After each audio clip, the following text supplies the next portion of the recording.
This is onions stored in early June, if not late May, and this is the middle of October. So not bad at all.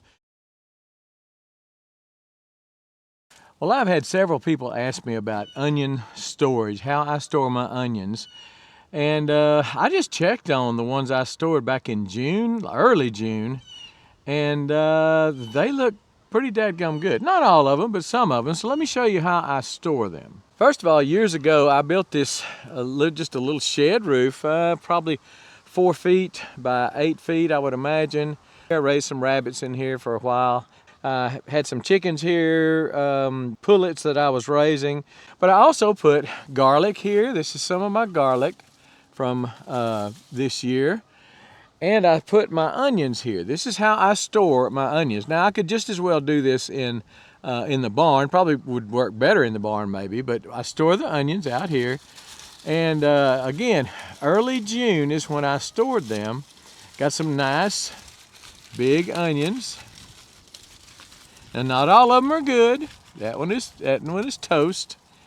But the nice ones, the big ones, still look really, really good. Again, not all of them. That's kind of a double decker there. Kind of an onion within an onion, and one of them looks good and the other one doesn't.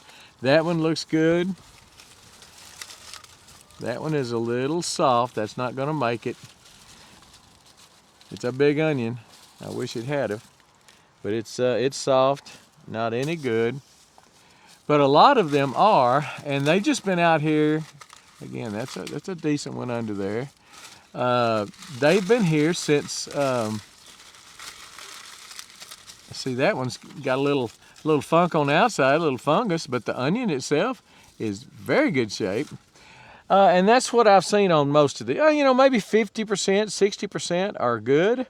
And they've been out here. This is one of the hardest summers we've had in over a decade. 2011 was tougher, but we've had 2 or 3 weeks of temperatures at or above 100 almost every day. And I really thought the onions would be toast, just trying to, would spoil just trying to endure that temp, but they didn't.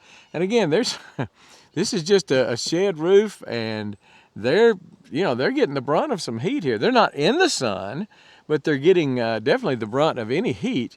They've got a lot of wind. This is a rabbit cage, and I think that's the key, and I guess that's what I need to get to. That's the key, is the circulation. You need some air circulating all around them. I've got some down here on the bottom. Some of them don't look so good. That one does not. That one might be. That one looks good. So, maybe 50%, but I've tied them up. I've strung them up by their leaves. I have put them in pantyhose. I have done just about everything I know to do to a dadgum onion to see if I could keep it, 6 months or longer. And it hadn't been quite 6 months, but it's been 4. And to see some of them in this good a shape, I'm encouraged. I really like it. Again, it's got some fungus on it. That'll wipe off. Not a big deal. And but these will probably go in the house and either be eaten or will be chopped and frozen for sautéing. I have found that that's a great way to preserve onions. If the main thing you do with onions is eat them raw, just eat them with meals, then you want to kind of leave them whole. But if the main way you eat onions is chopped, is in food, then one of the best ways to store them is to go ahead and chop them. I've done a video on that in the past. I'll link to that, where you just run them through a chopper and then put them in freezer bags and freeze them. You can vacuum seal them, maybe for longer, maybe for a little more longevity, or just put them in freezer bags. And we did some, gosh, I guess it was early this year, but I'm thinking it was last year. And I just used some a couple of days ago to brown some ground meat. Did the onions, sauteed the onions first. But this is just how I store onions. Again, might have been better in the barn, although the barn gets as hot or hotter than it does outside. But it's worked pretty doggone good. There's a good example right there.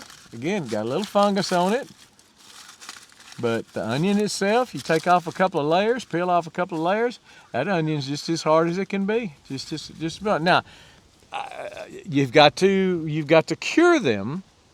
You've got to dry them, and this is a good way to dry them. But I mean, I laid mine out on the ground. Over here's where I grew my onions. I just laid them out on the ground for for a week or two.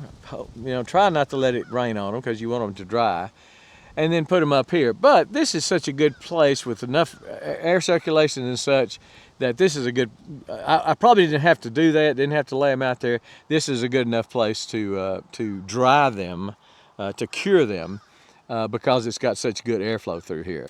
So it's not foolproof for sure, and it doesn't save all your onions, but it will save a bunch of them, and you can just come through and pick out the ones that are good.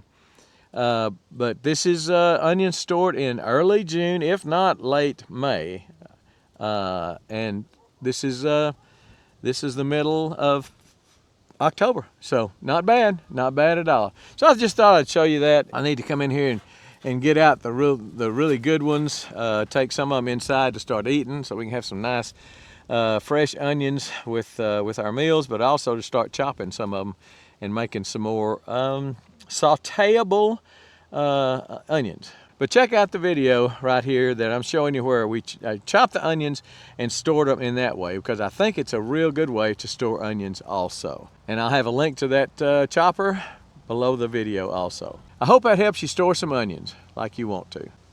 We're gone.